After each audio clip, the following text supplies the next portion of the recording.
हर हर महादेव साथियों, आप सभी सुन रहे हैं अपनी पसंदीदा कहानी मेरी जिंदगी हो। तुम अमरिंदर जी की आधी अधूरी बात ही सुनकर सत्यम का पूरा दिमाग खुलने लगा था। आपको पता है डैड, जिस जमीन की रजिस्ट्री होते होते रुक गई थी, वह जमीन आपसे बड़े पापा ने ले ली थी और वह फिर उसे भाभी सा के नाम ट्रांसफर कर दिया। यह सिसोदिया परिवार मुझे उसे जमीन के झूठे पेपर दिखाकर अच्छी खासी कीमत वसूल रहा था। वह तो मेरा वकील इतना तेज तर्रार था कि उसने ओरिजिनल पेपर मांगे तो इन लोगों ने मुझे टाइम मांगा। इसी बीच हम इंडिया आ गए और सारी बात खुल गई, वरना हम करोड़ों के नुकसान में पड़े रहते। अमरेंद्र जी ने सत्यम की बात सुनकर गहरी सांस भरी। वो क्या बताते कि उस समय नशे में पड़े रहते थे, बीवी की आंखों से दुनिया देखते थे और इन्हीं सब चीजों के चक्कर में अपने ऊपर ढेर सारा कर्ज कर बैठे थे। फिर इस कर्ज से निकलने के लिए अमला के बताए हुए उपाय के अलावा उनके पास कोई रास्ता भी नहीं था। सिर्फ अपनी बीवी के अलावा उन्हें किसी पर भरोसा नहीं होता था और ना ही भरोसा करना चाहते थे। इन्हीं सब चीजों के कारण उन्होंने अपनी जिंदगी के सबसे महत्वपूर्ण रिश्ते खो दिए थे। पर धीरे धीरे अमला के साथ रहते रहते उन्हें अमला की फितरत भी पता चलने लगी थी। अमला को अमरिंदर जी से कोई मतलब नहीं था। पति है तो बस पति हैं। पति की इज्जत भी तभी तक मिलने वाली थी जब तक कि पति से फायदा था। पति का मतलब सिर्फ और सिर्फ एक स्टेटस सिंबल था। उन्हें अपनी हाई सोसाइटी में अपने स्टेटस से मतलब था। अपने स्टेटस को मेंटेन रखने के लिए वह पैसा पानी की तरह बहा सकती थी और यह पैसा कहाँ से आएगा, इसकी चिंता ज्यादा न करते हुए उसके लिए वह अमरिंदर जी पर दबाव बनाती थी और अमरिंदर जी को अब इस दबाव से निजात पाने के लिए दिन रात मेहनत करनी पड़ती थी। जिस चीज को दबे दबे स्वर्ण देवी या फिर शमशेर सिंह राणा कहते थे, तो अमरिंदर जी को बुरा लग जाता था कि मेरी बीवी के खिलाफ मुझे भड़का रहे हैं। उसे पर भी अमला का रोना धोना मच जाता था कि यह बात कि ये लोग मुझे पसंद नहीं करते। पर क्यों नहीं करते, वह चीज़ अब आंखों से दिखाई पड़ने लगी थी।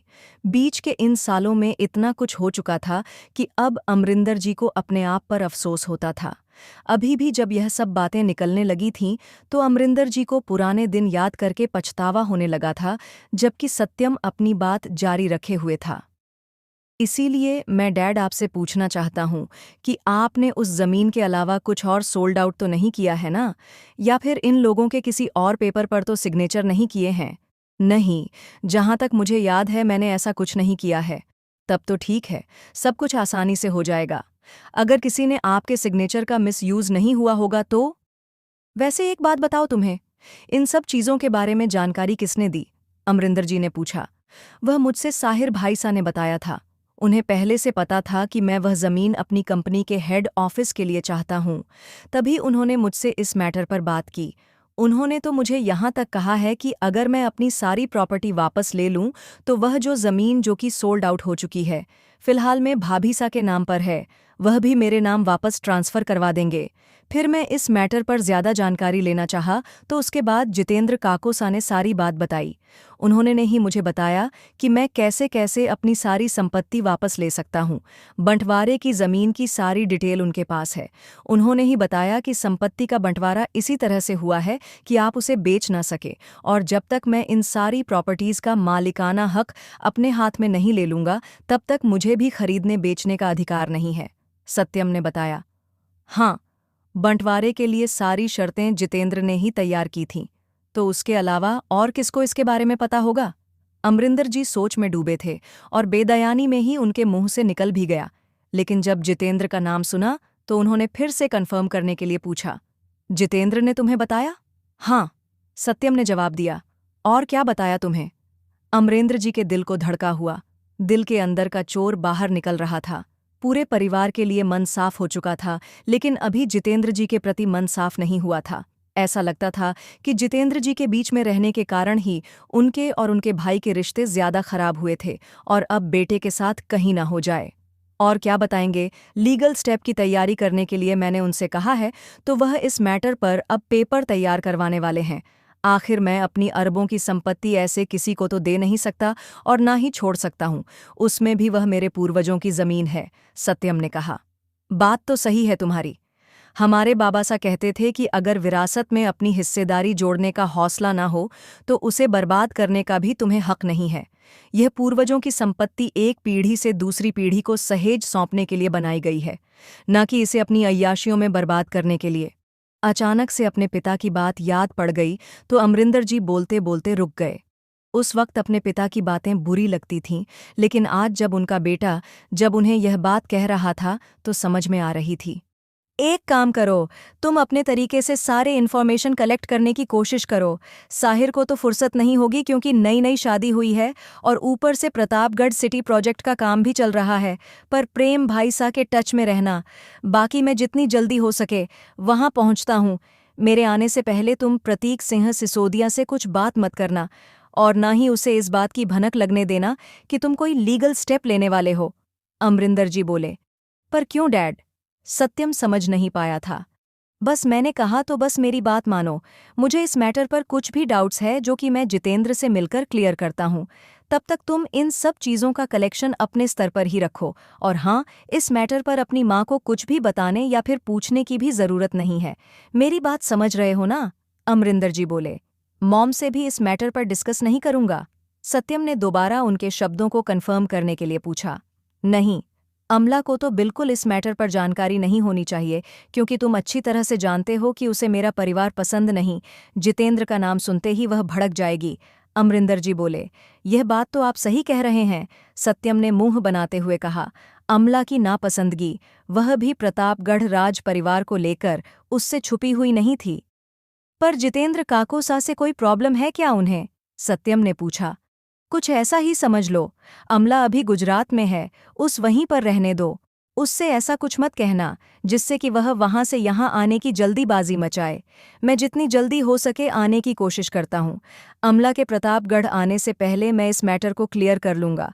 उसके बाद ही हम आगे सोचेंगे कि हमें क्या करना है। पर भूल कर भी इन सब चीज़ों को तुम किसी और से मत डिस्कस करना। अमरिंदर जी ने सत्यम को सावधान करते हुए कहा। ओके, पर आप जल्दी आने की कोशिश कीजिएगा क्योंकि आज कुछ प्रॉपर्टी के मैटर में ही साहिर भाई सा प्रतीक सिंह सिसोदिया से मीटिंग करने के लिए दिल्ली जा रहे हैं और मज़े की बात यह है कि यह प्रॉपर्टी हमारी ही है। सत्यम ने कुछ जताते हुए कहा। समझता हूं मैं, पर तुम भी मेरी बात को समझने की कोशिश करना। ये सिसोदिया हमारी ही बंदूक में हमारे ही पैसों की गोली खरीदते हैं और हम पर ही निशाना लगाते हैं, इसलिए दूर ही रहना इनसे। अमरेंद्र जी ने गहरी सोच में डूबे हुए ही कहा। ओके, सत्यम ने सर हिलाते हुए मंजूरी दे दी। फोन रखकर अमरिंदर जी काफी सोच में पड़ गए थे। इंडिया तो उन्हें आना ही था, पर अब जितनी जल्दी हो सके इंडिया पहुंचाना चाहते थे और देरी न करते हुए उन्होंने तुरंत फ्लाइट लेने को सोचा। उन्होंने तुरंत अपने आने की इन्फॉर्मेशन फ़ोन करके प्रेम जी को दे दी और प्रेम जी से सत्यम का ध्यान रखने के लिए स्पेशल तौर पर कहा। प्रेम जी को जब अमरिंदर जी का फ़ोन आया तो उन्होंने इस मैटर पर जितेंद्र जी से डिस्कस किया। सत्यम को लेकर तो वह लोग पहले से ही सतर्क थे, इसलिए उसकी सिक्योरिटी की चिंता की बात नहीं थी, पर साहिर के दिल्ली जाने वाले मैटर को लेकर यह लोग चिंता में पड़ गए थे। पहले यह प्रोग्राम बन रहा था कि साहिर के दिल्ली जाने के बाद सत्यम भी अपने लीगल एडवाइज़र को लेकर दिल्ली पहुंचेगा, ताकि प्रतीक सिंह सिसोदिया इल्लीगल काम यानी कि सत्यम की ज़मीनों को साहिर के नाम पर लीज देने वाला काम न कर सके। साहिर के कहने पर तो वह मानने वाला नहीं था, और जब तक संपत्ति का असली दावेदार खड़ा नहीं होता तब तक इस मैटर पर राणा परिवार भी चाहकर कुछ नहीं कर सकता था, इसलिए सत्यम का दिल्ली जाना ज़रूरी था। इन लोगों ने दिल्ली में ही प्रतीक सिंह सिसोदिया को घेरने का प्लान बनाया था। वह प्रतापगढ़ नहीं आया था तो यह लोग उसे प्रतापगढ़ आने नहीं देना चाहते थे, लेकिन अब अमरिंदर जी ने साफ कहा था कि सत्यम को किसी भी तरह से प्रतापगढ़ में ही रोकना है, जब तक कि वह प्रतापगढ़ आकर पूरे मैटर को समझ नहीं लेते। इसीलिए प्रेम ने तुरंत फ़ोन करके साहिर को जितेंद्र जी के कमरे में बुलाया। तो इसका मतलब यह है कि सत्यम हमारे साथ दिल्ली नहीं जाएगा? साहिर ने सारी बात समझते हुए पूछा। प्रेम जी ने इनकार में सर हिला दिया।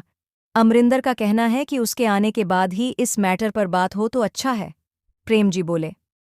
पहली बार अमरिंदर ने कुछ दिमाग वाली बात की है, जितेंद्र जी ने मुस्कुराते हुए कहा। अरे काहे की दिमाग वाली बात की है, हमारा तो सारा बना बनाया प्लान चौपट हो गया ना। प्रेम उलझ रहा था। कुछ चौपट नहीं हुआ है, उन्होंने साफ अमला को इस मैटर से दूर रखने को कहा है। अमला के न रहने पर हमें बल्कि एक तरह से समय मिल रहा है। जितेंद्र जी बोले। वह कैसे? राणा साहब दिल्ली जाएं। जितना भी पेपर वर्क और फाइनेंशियल वर्क होता है हमारा, वह दिल्ली हेड ऑफिस से ही होता है। वहां पर काम ज्यादा फैला हुआ है। आपको उन सब चीजों को प्रतापगढ़ ट्रांसफर करना है। खुद अपनी देखरेख में करवाइएगा तो ज्यादा अच्छा रहेगा। दिल्ली के ऑफिस का काम देखते हुए वह प्रतीक सिंह सिसोदिया को किसी भी तरह से वहां पर उलझा कर रखें। इधर अमरिंदर के आने पर हम लोग यह सारा काम आसानी से अंजाम दे देंगे और फिर और मौके पर अपने कार्ड खोल देंगे। जितेंद्र जी बोले। बात तो तेरी सही है यार, लेकिन ऐसे में साहिर का दिल्ली टूर लंबा हो जाएगा। हो सकता है कि 1 सप्ताह की जगह इन्हें 2 सप्ताह से भी ज्यादा रुकना पड़ जाए। प्रेम चिंता करते हुए बोला। तो तुझे यहाँ के कामों की चिंता हो रही है? जितेंद्र जी ने पूछा।